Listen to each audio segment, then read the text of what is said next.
In 2014, a grounds manager at a golf course in Atlanta hired a mapping company. He wanted to scan the soil near the fifth green. The radar found 86 human bodies beneath the grass, all buried 6 feet deep, all facing east. No headstones, no names, no records of who they were. The golf course was built in the 1930s on land that belonged to the Fulton County Almshouse, a place where the poor were locked away and called inmates. Their crime was poverty, and Atlanta is not the exception. It is the pattern repeated across the entire country.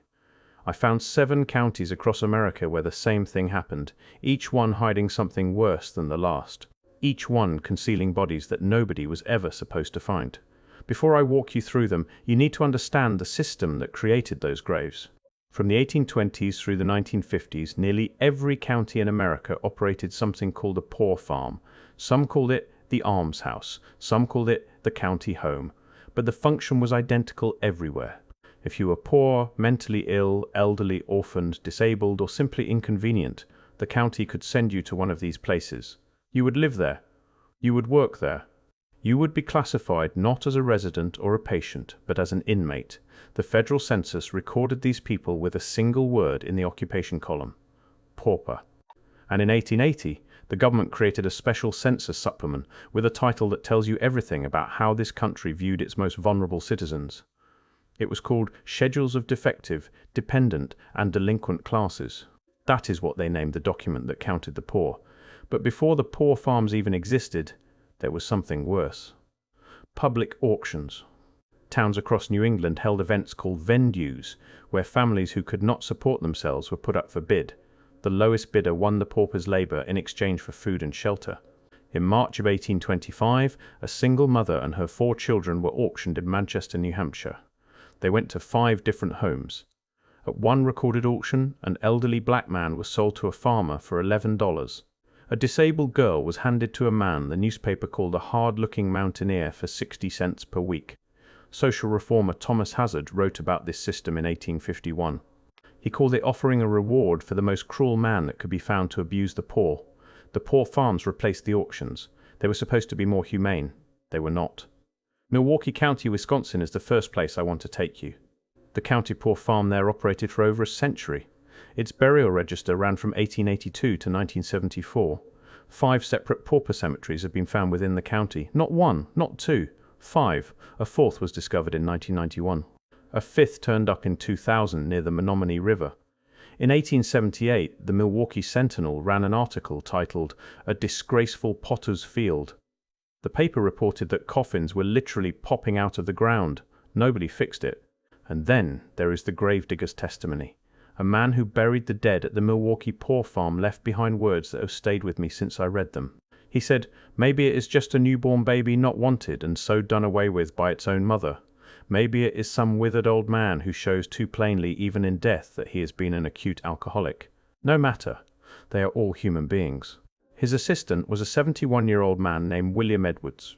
Edwards was himself an inmate of the infirmary. He lived in a shack near the burial field. His job was to keep at least a dozen graves, adult and infant, dug in advance, ready and waiting for people who had not died yet. Find a Grave currently lists over 7,500 memorials for that cemetery. The site notes that number represents only a small percentage of the total names in the burial book. Montgomery County, Maryland takes this deeper. Their poor farm was established in 1789. An 1877 inspection described basement rooms for African American inmates as overcrowded, dirty, and offensive. A 1913 report found the buildings overrun with vermin. Children were sleeping on the kitchen floor, but the detail that stopped me cold was this. 2 of 3 known lynching victims in Montgomery County, John Diggs Dorsey in 1880 and Sidney Randolph in 1896, were reportedly buried in unmarked graves at the poor farm, murdered by mobs, then disposed of alongside paupers. No markers, no acknowledgement. In 1981, when developers converted the former farm into the Oaks landfill, they found more unmarked graves. These remains were believed to be people the former property owners had enslaved. The Smithsonian attempted to identify them and failed. In 1987, National Park Service archaeologists moved 60 to 70 additional graves. And right now, the Maryland State Highway Administration has proposed widening Interstate 270 directly through the former poor farm grounds.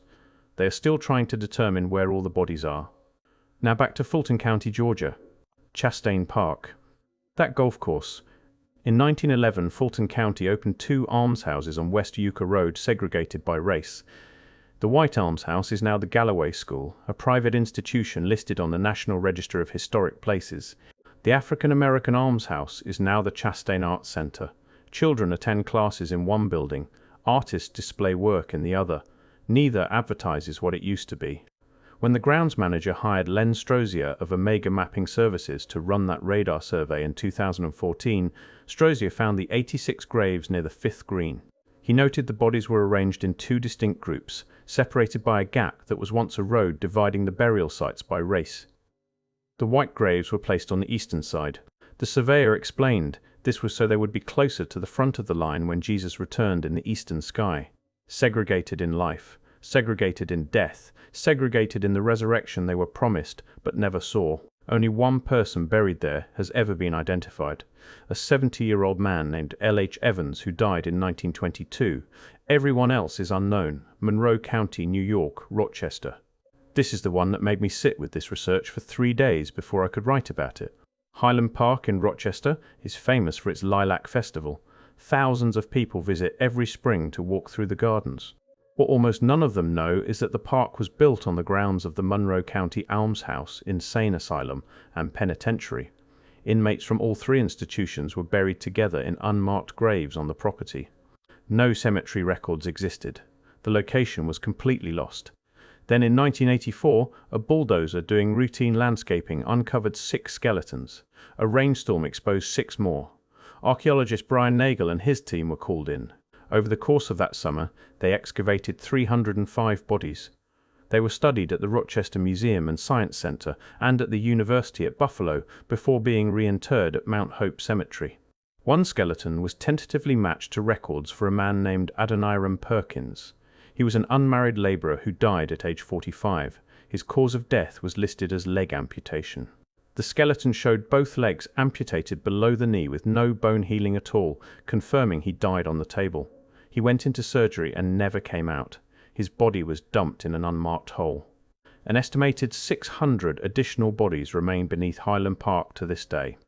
Every May, visitors walk through the lilacs directly above them. Philadelphia County, Pennsylvania reveals the machinery behind all of this. Poor farms were not just warehouses, they were supply chains. The Philadelphia Almshouse, known as Blockley, had one of the largest potter's fields in the nation. It sits today beneath Frankham Field, the University of Pennsylvania's football stadium. Penn's medical school purchased cadavers stolen from the Blockley grounds for its dissecting tables. In 1845, the administrators themselves acknowledged that body snatching caused dread and anxiety among the inmates. The almshouse developed a terrifying reputation among the city's black population. As one account put it, they believed that when they went to that hospital, they need never expect to come back alive. Only as a last resort did they apply for admission. Then in 1882, a massive body snatching ring was exposed at Lebanon Cemetery, an African-American burial ground in South Philadelphia. Hundreds of bodies had been stolen and sold to medical schools. In response, Pennsylvania passed its 1883 Anatomy Act, which made it legal for medical schools to claim unclaimed bodies from almshouses. Read that again. The solution to illegal grave robbing was to make it legal, but only for the poor. The Anatomy Act spread across the country. The poor knew what was happening to their dead. They fought back, and they lost. Middlesex County, Massachusetts, Tewksbury. This is the worst one. In February of 1876, a 10-year-old girl named Anne Sullivan was delivered to the Tewksbury State Almshouse with her younger brother Jimmy. She was partially blind from a bacterial infection called trachoma. He had tuberculosis. Within 4 months, Jimmy was dead. Sullivan spent 4 years inside Tewksbury. She later described it as indecent, cruel, melancholy, and gruesome. In 1880, during an inspection visit, she threw herself in front of state official Franklin Sanborn and begged him to let her go to school. He did. She transferred to the Perkins School for the Blind. She eventually became Helen Keller's teacher. That is the version of Anne Sullivan you know. Here is the version they left out. In 1883, Massachusetts Governor Benjamin Butler accused Tewksbury management of trading in the bodies of dead paupers and transporting them for profit to medical schools. He also accused them of tanning human flesh to make shoes and other objects. A Harvard Medical School graduate named Dr. John Dixwell testified before the investigation committee. He said he personally witnessed several hundred bodies of infants brought to the school for dissection each year. The bodies were obtained from a man named Andrews for $3 to $5 each. Andrews told him the bodies came from the Tewksbury almshouse. Some of the dissected infants showed signs that they had died from starvation. The governor charged that 150 to 250 infant corpses were sold to medical institutions every single year. A former inmate named Eva Bowen testified that she believed a doctor at the facility killed her newborn son with morphine. A night watchman named Charles Dudley testified that the superintendent told him, aside from a building being on fire, "Do not notice too much." That sentence is the entire philosophy of the American poorhouse compressed into 9 words. Do not notice too much. And now, Cook County, Illinois. Dunning. The scale of this one defies language. In 1854, Cook County opened a poor farm on 520 acres northwest of Chicago. It expanded to include an insane asylum, an infirmary, and a tuberculosis hospital. At its peak, roughly 1,000 people were buried on the grounds every year. Total estimated burials over 70 years, 38,000 people. All in unmarked graves. The cells in the original buildings measured 7 by 8 feet. They had barred windows and iron doors, unheated in winter except by a stove in the hallway that did not raise temperatures above freezing. The beds, walls, and floors were described as alive with vermin. In 1897, a watchman named Henry Ulrich was convicted of selling corpses from Dunning to a medical professor in Missouri. The professor testified that Ulrich offered to kill a patient and sell the body. Ulrich allegedly told him the man was in the killer ward and that staff would simply assume he had wandered off. Then, in 1989, a backhoe operator building condominiums on the former Dunning grounds struck a corpse. Archaeologist David Keane was called to the site. He described the area as littered with human remains, human bone all over the place. During construction of Wright College on the same grounds in the early 1990s, a researcher reported that a femur would pop up from the soil. He said you could walk into any yard in the area, dig in the flower beds, and come up with human remains. Today, the Dunning grounds include a dual grocery store, a shopping center, a college campus, houses, and condominiums. In 2018, a $70 million Chicago public school was approved for construction on the same land. Workers had to take special precautions to avoid disturbing the dead. Of the 38,000 people buried there, only about 8,000 have ever been identified by name. The rest are still anonymous, still under the parking lots and the produce aisles and the college classrooms, and here is the detail that ties all 7 counties together. In 1935, the Social Security Act was passed. Benefits were sent directly to individuals, but the law specifically excluded anyone living in a government-provided facility such as a county home, almshouse, or poor farm. If you lived in one of these institutions, you received nothing. Counties had a choice. Keep running the poor farms and get no federal funding, or close them and let residents collect Social Security. Denton County, Texas, closed its poor farm in 1949 for exactly this reason. In 1990, the County Historical Commission reported that the cemetery on the property had been destroyed by property owners who built over the graveyard. The poor farm system did not end because America became more compassionate. It ended because it became cheaper to write checks, and the moment the institutions closed, the graves were bulldozed. I need to be honest about something. I have covered institutional erasure on this channel before. Asylums, orphan trains, missing records. But this topic almost broke the format for me, not because the evidence was hard to find. It is shockingly easy to find. Census records list these people by name. Newspaper archives describe the conditions. What troubled me was the math. Every county had one of these places. Thousands of counties. Over 130 years. The number of people who lived in this system, died in it, and were buried without a marker is staggering. It is not in the thousands. It is not in the tens of thousands. It is a number so large that no one has ever tried to calculate it, because calculating it would force a conversation nobody in American institutional history wants to have. If your family tree hits a dead end in the 1800s, if an ancestor vanishes between one census and the next, consider this. There is a real possibility they ended up in one of these places. The 1880 federal census recorded poorhouse residents by name, by age, by condition. Those records are searchable right now. Your ancestor might be in them.